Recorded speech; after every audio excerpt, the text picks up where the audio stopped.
Hai, Assalamualaikum. Apa kabar semua? Semoga sehat ya. Sebelum kita mulai belajar, Sani mau tanya dulu nih. Masih semangat belajar di rumah kan? Rindu belajar di kelas nggak? Rindu sama teman-teman juga nggak?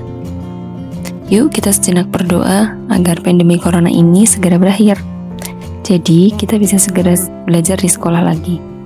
Jangan lupa juga berdoa sebelum belajar ya. Pada pertemuan sebelumnya, kita sudah pernah belajar tentang manfaat sumber daya alam.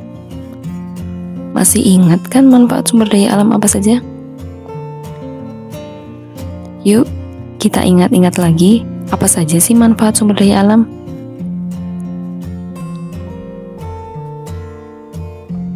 Ya, banyak sekali sumber daya alam yang bisa dimanfaatkan oleh manusia, termasuk beberapa hal ini. Yang pertama, manfaat sumber daya alam untuk memenuhi kebutuhan pangan, sandang, dan papan.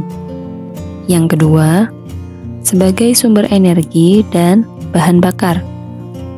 Yang ketiga, manfaat sumber daya alam adalah sebagai penyuplai oksigen. Kemudian yang keempat, manfaatnya adalah untuk mata pencaharian penduduk.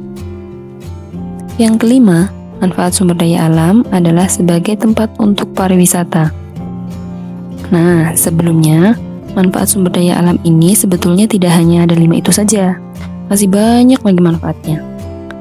Tapi, untuk materi sekarang, kita akan lebih fokus belajar tentang manfaat sumber daya alam sebagai tempat untuk pariwisata.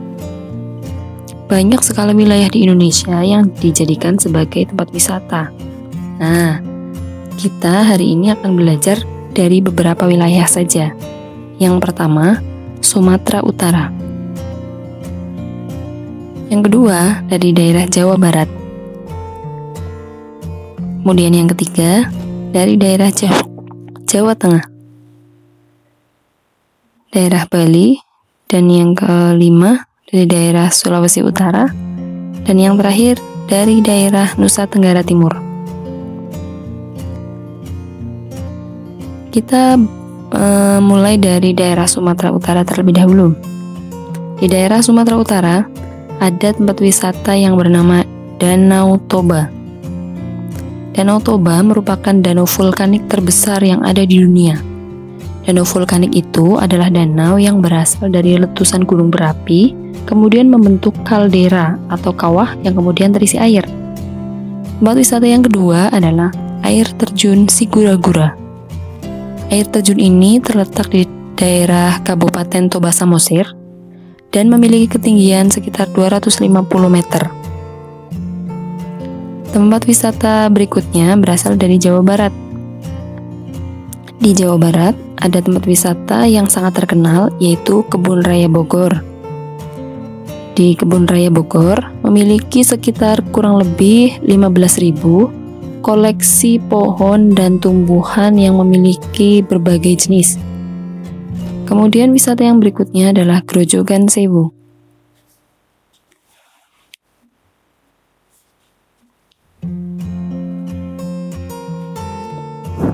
Wisata berikutnya dari daerah Jawa Tengah adalah Grojogan Sewu.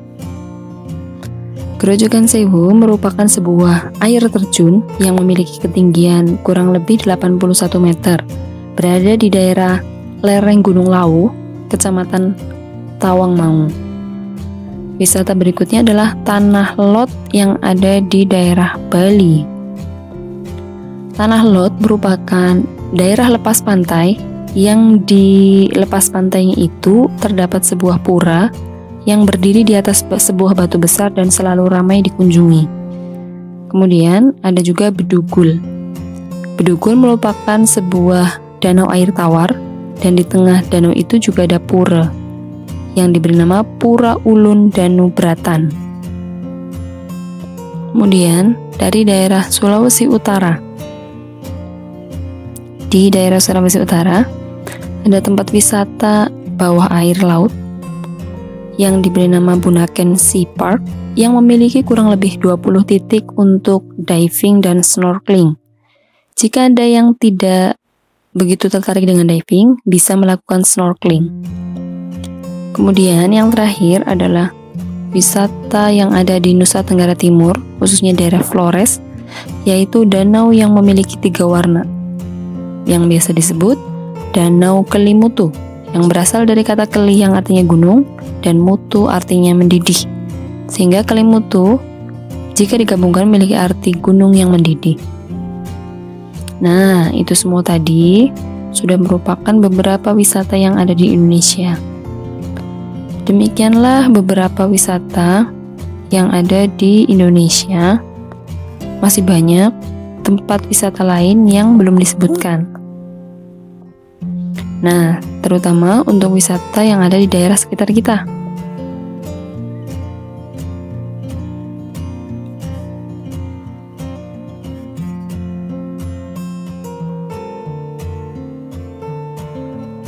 Oke, baiklah.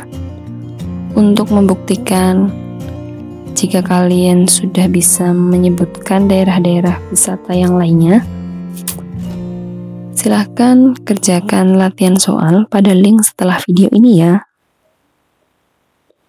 Cukup sekian dari Usani.